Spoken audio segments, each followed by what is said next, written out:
Capres Anies dan mitra koalisi kita, tetapi sesungguhnya kita harus bersyukur. Bersyukur kepada Allah Subhanahu wa Ta'ala, bersyukur kepada Tuhan yang Maha Kuasa. Mengapa? Ini alasan saya. Pertama, ya memang kita ditelikung dan ditinggalkan. Seperti ini. Sekarang. Bayangkan kalau ditelikungnya kita ini, ditinggalkannya kita ini, 1-2 hari sebelum batas pendaftaran ke KPU. Bayangkan seperti apa. Kita masih ditolong oleh Allah. Kita diselamatkan oleh sejarah. Ini syukur yang pertama. Syukur yang kedua, saya renungkan baik-baik tadi malam dalam kontemplasi saya. Justru kita diselamatkan oleh Tuhan. Oleh Allah. Apa yang saya maksudkan?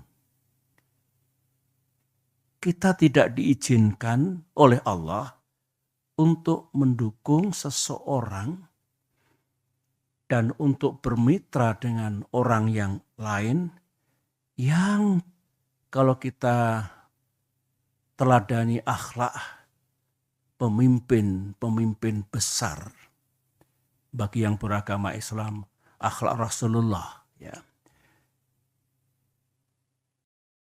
Yang kita rasakan sekarang ini, mereka tidak sidik, tidak jujur, tidak amanah.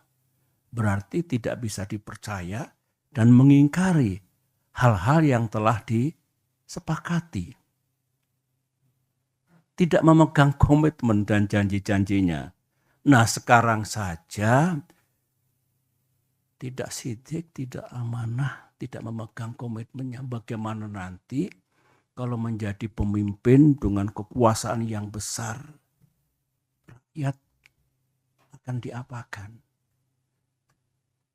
Saya kira kalau kita renungkan ini, kita ambil hikmahnya, kita dibebaskan dari dosa yang mungkin akan kita pikul kalau kita masih berada bersama-sama mereka itu dan mengusung seseorang untuk menjadi pemimpin bangsa Indonesia.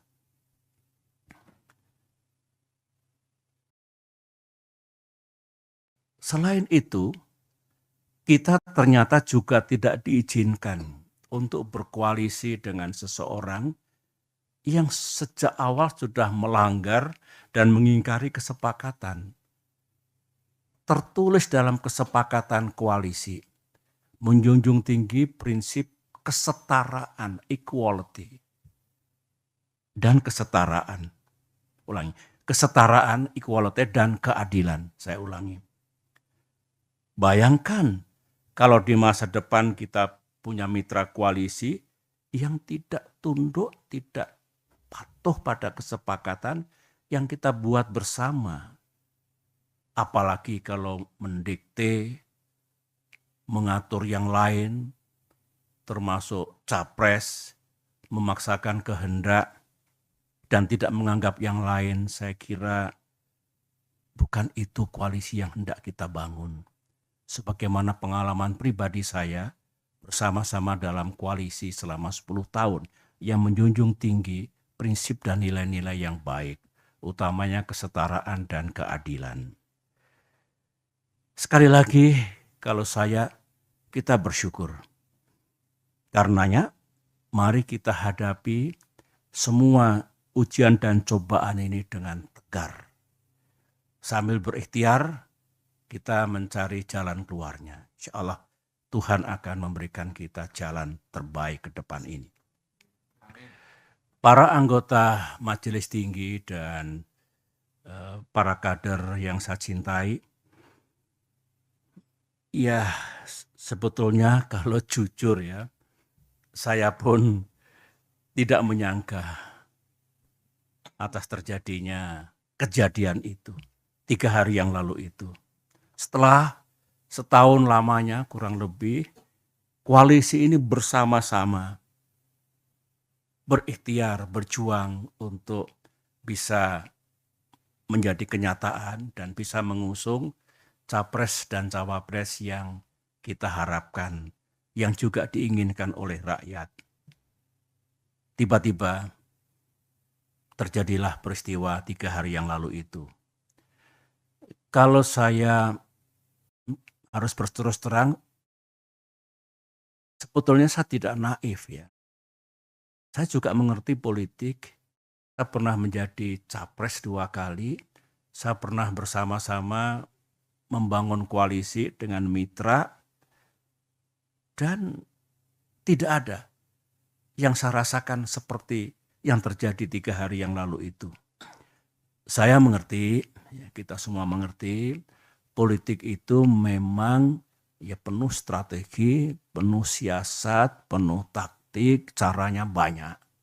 Tetapi saya tidak menyangka kalau tindakan itu sejauh ini, menurut saya melebihi batas kepatutan, moral dan etika dalam politik.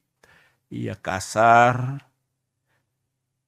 ya kalau bisa menggunakan istilah bahasa Inggris, it is really ugly. Mudah-mudahan kita tidak melakukan perilaku politik seperti itu.